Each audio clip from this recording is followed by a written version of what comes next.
जन्म लेते ही उनको मार दिया जाता है। कई कई जगह दहेज को लेके उनको प्रताड़ित किया जाता है, जिससे कि वो सुसाइड कर लेती है। कहीं कहीं पे ऐसा भी है जहाँ बेटियों के साथ दुष्कर्म किए जा रहे हैं। स्वावलंबन, सुरक्षा, इन सब चीज़ों पर विशेष रूप से बेटियों के लिए कार्य किया जाए। हमारे समाज को जागरूक करना, विशेषकर बेटियों के लिए, क्योंकि हम अपने आसपास देखते हैं कि बेटियों उससे उनको फायदा हो, तो इसीलिए मैं इस ग्रुप से जुड़ी हूँ। राजनीति में मुझे कोई राजनीतिक में भी जुड़ क्या दर्शकों की मदद कर सकते हैं, ग्रामीणों की नहीं, राजनीति में मुझे उतना रुचि नहीं है। जैसे कि हम जानते हैं पूरे देश में लड़कियों को लेके, बेटियों को लेके बहुत सी समस्याएं देखने को मिलती है, जहां ऐसे कई जगह है जहां पे बेटियों के जन्म लेते ही उनको मार दिया जाता है। कई जगह दहेज को लेके उनको प्रताड़ित किया जाता है, जिससे कि वो सुसाइड कर लेती है। कहीं कहीं पे ऐसा भी है जहां बेटियों के साथ दुष्कर्म किए जा रहे हैं, लेकिन लोग उनकी मदद करना चाहते हैं लेकिन मदद नहीं कर पाते हैं। ऐसे ही चिरमिरी के हमारे साथ ऐसे व्यक्ति आज हमारे शो में व्यक्ति विशेष कार्यक्रम में जुड़ रही हैं, जो बेटी बचाओ बेटी पढ़ाओ मंच और संगठन से जुड़ी हुई हैं और लोगों की मदद करती है। नमस्कार, मैं इब्तिशाम देशमुख, आप देख रहे हैं सीजी समाचार के व्यक्ति विशेष कार्यक्रम को। हमारे इस कार्यक्रम में आज हमारे साथ मिथिलेश पराशर हमारे साथ उपस्थित है। नमस्कार मिथिलेश जी, आपका हमारे शो, हमारे चैनल में बहुत बहुत स्वागत है। मैं चाहूंगी पहले आप अपना परिचय देकर दर्शकों को अपने बारे में बताएं। नमस्कार, मैं श्रीमती मिथिलेश पाराशर, मैं बेटी बचाओ मंच की जिला अध्यक्ष एमसीबी जिले की, और ये एक रजिस्टर्ड समाज सेवी संस्था है जिसमें बेटियों के लिए उनकी शिक्षा, स्वास्थ्य, स्वावलंबन, सुरक्षा, इन सब चीज़ों पर विशेष रूप से बेटियों के लिए कार्य किया जाता है। मैं अगला सवाल आपसे ये पूछना चाहूंगी, जैसे कि आप इस संगठन से जुड़ी हैं, जी ठीक है, तो इसके लिए आपका कोई इंस्पिरेशन, जैसे आप पेशे से टीचर हैं, जी, मुझे पता है, लेकिन उसके आप अलावा इस संगठन से जुड़ के बेटियों की मदद कर रही हैं, तो आपको इससे कहाँ से इंस्पायर हुए आप और इस संगठन से जुड़ के लड़कियों की मदद कर रही हैं? मेरा उद्देश्य, एक शिक्षक का भी उद्देश्य होता है समाज सेवा, और मेरा भी वही उद्देश्य है समाज सेवा।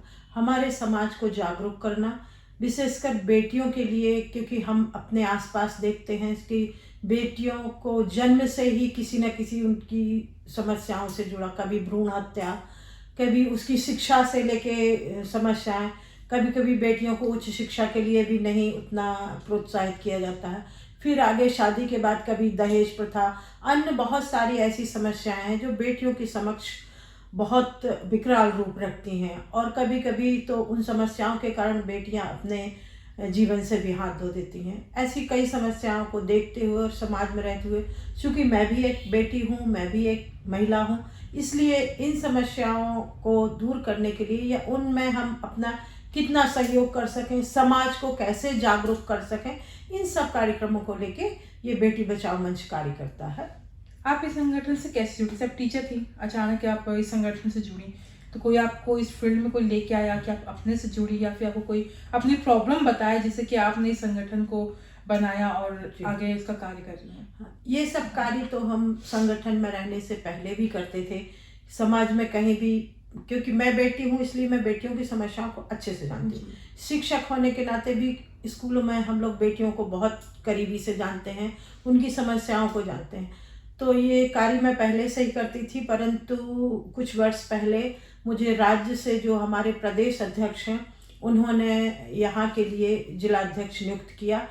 वो शायद उनको कहीं से जो भी हो, उन्होंने मुझे इस कार्य के लिए चुना, और चूँकि यहाँ मैं इस कार्य को करती थी पहले से भी, मैं अन्य संगठनों से भी जुड़ी हुई हूँ, अपने ब्राह्मण समाज में अध्यक्ष हूँ, अन्य और लीनेस क्लब, लाइन क्लब में पहले भी कार्य कर चुकी हूँ, तो शायद इन सब कारणों से उनको कहीं से ऐसा लगा होगा, तो उन्होंने मुझे इस कार्य के लिए स्वयं ही नियुक्त किया था, और मैं अपने कार्य में बहुत अच्छे से, बहुत शौक से, ये मेरा शौक है कि मैं बेटियों को उतना कुछ दे सकूं जो मैं दे पाती हूँ, या समाज को उस कार्य के लिए जागरूक कर सकूं, जो समाज में बेटियों के साथ कुछ अन्याय ना हो, उनके लिए कोई समस्याएं खड़ी ना हो। ऐसा जैसे कि संगठन की बात चल रही थी, इसमें और आगे मैं जानना चाहूँगी कि आपके संगठन में कितने लोग जुड़े हुए हैं? हमारे संगठन में अभी एमसीबी जिला में 3 ब्रांच हैं। एक चिरमिरी कार्य कर रही है, एक मनेंद्रगढ़ में एक ब्रांच अलग से खोला गया है, एक खड़गांव में एक ब्रांच अलग से खोला गया।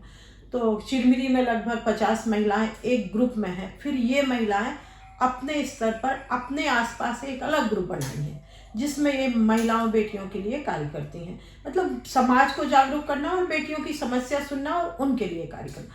तो इस तरह से बहुत सारी महिलाएं इसमें जुड़ी हुई हैं और बहुत सारी महिलाएं इसमें जुड़कर कार्य करना चाहती हैं। जैसे किसी को आपके संगठन से जुड़ना है तो उसको क्या फॉर्मेलिटीज पूरी करनी पड़ेगी?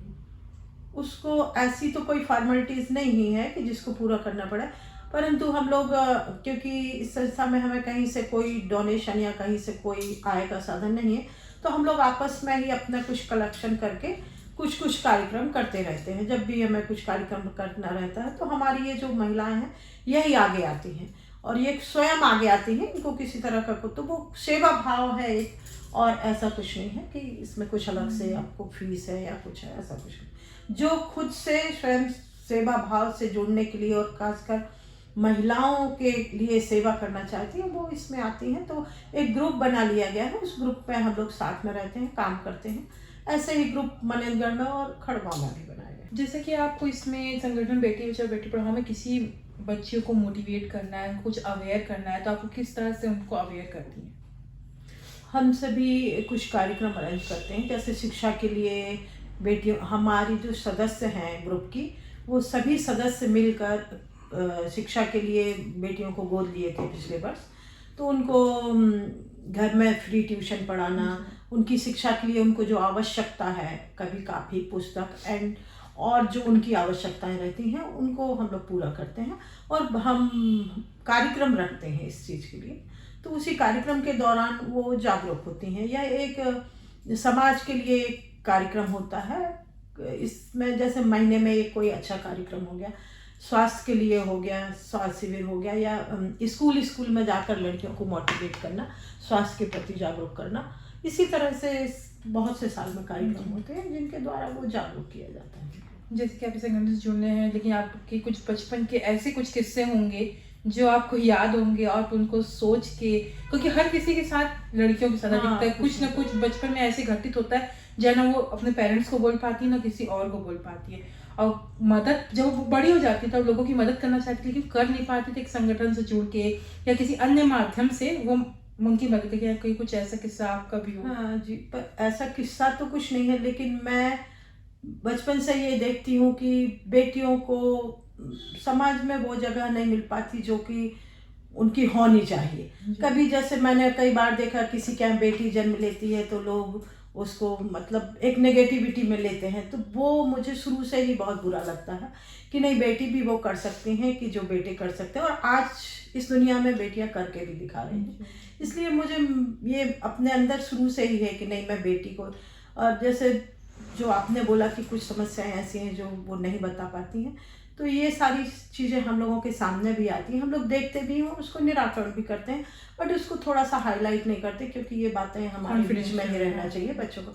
अभी ही पिछले साल कई ऐसे केस जो हम लोग ने सॉल्व किए हैं, जो 10 से लेके 15 साल की बेटियों के बीच, जो वो ना तो घर में बता पा रही हैं ना किसी को, लेकिन हमने उनको इतने विश्वास दिया कि नहीं बेटा आप हमें बताएं आपकी कोई समस्या है। तो कुछ ऐसे केस आए थे, उनको हमने वही अपने हिसाब से जो हो सका ना हमने। जैसे आपके संगठन अब तक कितनी बच्चियों की और कितने लोगों की प्रॉब्लम्स को सॉल्व कर चुका है? संगठन तो पिछले वर्ष पूरे साल कार्यक्रम हुए, इसमें कम से कम साल में 20-25 कार्यक्रम हम लोग करते हैं। तो उसमें बहुत सारी बच्चियां हैं ऐसी जिनकी बहुत सी समस्याएं, जिन जैसे कि यौन शोषण समस्या है और भी एजुकेशन वाली समस्या है, तो बहुत बच्चों की हल होती। कुछ ऐसी समस्याएं जिन पर किसी की नज़र नहीं जाती, ऐसी समस्याएं भी हम लोगों ने बच्चियों की हल की हैं। उसका कुछ लेखा जोखा ऐसा नहीं रहता है, बट मेरे पास फाइल है, फाइल में बहुत कुछ है, उसको मैं आपको दिखा सकती हूँ। तो सर मैं जिससे ये जानना चाहूँगी, जैसे कि आपके हस्बैंड जो है पार्षद हैं, ठीक है, तो वो एक तरह से राजनीतिक में भी है, कहीं ना कहीं आपको भी रुचि होगा कि आप भी राजनीति पे कोई कदम रखें? जी, खैर ऐसी तो कोई रुचि शुरू से नहीं है मेरे को, क्योंकि मैं अपने जॉब में ही संतुष्ट हूँ। उसके बाद मैं एक समाज सेवा जरूर करना चाहती हूँ कि मैं अपने समाज को कुछ ऐसा दे सकूं कि जो उससे उनको फ़ायदा हो। तो इसीलिए मैं इस ग्रुप से जुड़ी हूँ। राजनीति में मुझे कोई राजनीतिक में भी जुड़ क्या दर्शकों की मदद कर सकते हैं, ग्रामीणों की? नहीं, राजनीति में मुझे उतना रुचि नहीं है। मैं अपनी जगह पर जहाँ हूँ मैं खुश हूँ। मैं एक समाज सेवा करने के लिए मेरा इच्छा है, तो मैं उसको अभी अपने इस तरह से करती हूँ कि निःशुल्क उसमें कहीं कुछ नहीं है। तो जैसे कि अगर आप एक सक्सेसफुल वुमन है तो जी। आपकी एक लाइफ का स्ट्रगल फेज भी रहा होगा। हर किसी जी। के लाइफ के पीछे एक स्ट्रगल फेस होता है लड़कियों को पहुंचने के लिए। आपके लाइफ के पीछे भी कुछ स्ट्रगल फेस रहा? स्ट्रगल फेस तो सभी के में रहता है, मेरे में भी था। कुछ पारिवारिक समस्याएं जैसे, और कुछ एजुकेशन में भी होता है कि आप जो चाह रहे हो उतना नहीं कर पाते हो, कुछ समस्याएं। वही सारी चीज़ों को देखते हुए मुझे ये जो मोटिवेशन मिला है कि हमें किसी ऐसी लड़की के जो नहीं, जो उड़ना चाह रही है, जिसको पंख की ज़रूरत है, उसको मैं सपोर्ट करूँ। और ऐसा कुछ इच्छा रहा जो आप कुछ और जॉब करना चाहती हूँ, लेकिन आप वो ना करके टीचर लाइन में घुस गई हो? हाँ, बट देखिए इच्छाएं तो सभी की बहुत बड़ी बड़ी होती हैं, लेकिन टीचर बनना भी एक मेरा शौक था कि मैं टीचर बन के सभी को, मतलब बच्चों को, बच्चे हमारे देश का भविष्य हैं। यदि हमने बच्चों को गढ़ लिया मतलब देश को गढ़ लिया। तो ये मेरा शौक है और मैं अपनी सर्विस से संतुष्ट हूँ। मुझे ऐसा कुछ खास नहीं है कि नहीं ये बनना है, तो ये ठीक है, बढ़िया है, जो है बहुत बढ़िया है। आपके एनजीओ में किस किस टाइप के केसेस आते हैं और कहाँ के केसेस? आप पूरे एमसीबी के आते हैं, कॉलेज जैसे, तो हर एज की लड़कियों के केस आते हैं कि केवल बालिका के, या फिर एक लिमिटेड होगा? नहीं, ये केस तो खैर हर एज की, जैसे चिरमिरी ब्रांच में चिरमिरी के आसपास के, वहाँ खड़ुआ में खड़ुआ के, यहाँ ग्रामीण अंचल में ग्रामीण अंचल के, तो केस तो छोटे से लेके बहुत बड़ी, जैसे बुजुर्ग महिला है उसको भी कहीं सहारा नहीं है, अनाथ है, तो उसको भी हम लोग से जो जितना बन पड़ता है उस हिसाब से हेल्प करते हैं। एज का कोई लिमिट नहीं है, समस्याएं हर एज के साथ। यहाँ पर तब किसी बच्चे का, बेटी का जन्म होता है, वहीं हम लोग उसको हॉस्पिटल में जाके ही उसको पेरेंट्स को मोटिवेट करते हैं कि नहीं, बेटी जन्म हुई है तो आप ये मत सोचिए, इसको आगे बढ़ाइए, पढ़ाइए लिखाइए, ये भी आपको बेटे से भी बढ़ के हैं। तो उम्र का कुछ नहीं है, समस्याएं तो हर उम्र में आती रहती हैं। जैसे कि हमारे जो दर्शक हैं उसमें, उनमें भी कई ऐसे लोग हैं जो बेटियों को प्रमोट नहीं करते आगे सक्सेस के लिए। वैसे दर्शकों से आप क्या अपील करेंगी? नहीं, मेरा सभी से यही अपील है कि आप बेटियों को पूरा सहयोग कीजिए, उनकी स्वास्थ्य, सुरक्षा, शिक्षा, हर चीज़ के लिए, क्योंकि वो भी एक संतान है, जैसे बेटा है जैसे बेटी है। दोनों को बराबर का हक दें और उनको बराबर का अधिकार दें। और देखिए, आपकी बेटी भी किसी से कम नहीं है, तो आप अपनी बेटी को किसी से कम मत मानिए। आप बेटी को बहुत सम्मान दीजिए और खुश होइए कि आप सौभाग्यशाली हैं जो आपको बेटी प्राप्त हुई है। मैं चाहूँगी कि आपकी जो जर्नी रही है अभी तक, चाइल्डहुड से लेकर अभी तक की, उस जर्नी के बारे में आप थोड़ा दर्शकों को बताएं।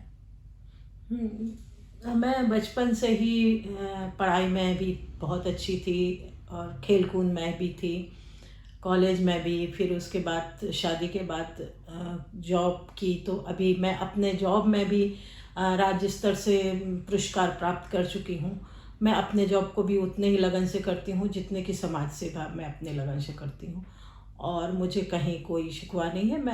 मैं जो मानती हूँ कि जो है मैं उसको बेस्ट दे सकूँ। यदि मैं टीचर हूँ तो टीचर में भी बेस्ट दे सकूँ, पत्नी हूँ तो पत्नी में भी बेस्ट दे सकूँ, और जब बेटी थी तो तब भी मैंने अपना बेस्ट दिया था। जैसे कि आजकल सोशल मीडिया जो है आज की डेट में बेस्ट कम्युनिकेट मीडियम है, तो आपका क्या, आप लोग उसमें भी प्रमोट करते हैं ये सब चीज़ों को कि बेटी बचाओ बेटी पढ़ाओ को? जी, सोशल मीडिया तो वो तो बहुत आवश्यक ही है। तो हमारे जो कार्यक्रम होते हैं, हमारी एक एफबी आईडी बनाई गई है, उस आईडी पे हमारे सारे कार्यक्रम डाले जाते हैं, और उसी से और अपने कार्यक्रमों को और सोशल मीडिया पर डालकर हम लोगों को जागरूक करते हैं कि आप लोग बेटियों का सहयोग करें। आप दर्शकों से क्या कहना चाहेंगे आप? मेरा दर्शकों से यही कहना है कि हमें अपने देश की उन्नति करना है तो हमें बेटियों की उन्नति करना ज़रूरी है। जहाँ की देश की आपको प्रगति नापना है तो आप बेटियों की प्रगति को नापिए, बेटियों को आगे बढ़ाइए और देश को आगे बढ़ाइए। तो ऐसे हम बेटियों को बढ़ा के एक तरह से देश का विकास कर सकते हैं। हमारे चैनल में मिथिलेश जी ने लोगों को बेटी बचाओ बेटी पढ़ाओ के संगठन के बारे में बताया और बेटियों को आगे बढ़ाने के लिए ऐसे लोगों को प्रमोट किया, ऐसे लोगों को अवेयर किया जो लोग एक बेटी को अपने एक प्रॉब्लम समझते हैं, ये सोचते हैं कि अंश नहीं बढ़ाते, लेकिन बेटियों का होना केवल अंश बढ़ाने के लिए नहीं होता है। बेटियां आज के डेट में अपने परिवार भी संभाल सकती हैं और देश को भी संभाल सकती हैं। तो ये जानकारी देने के लिए आपका हमारे चैनल की तरफ से बहुत बहुत शुक्रिया। इसी तरह आप हमारे चैनल को देखते रहें, हम अनेक लोगों से मिला के आपको अवेयर करते रहेंगे। देखते रहें सीजी समाचार। सीजी समाचार में लाइक, सब्सक्राइब, शेयर करना ना भूलें। Thank you.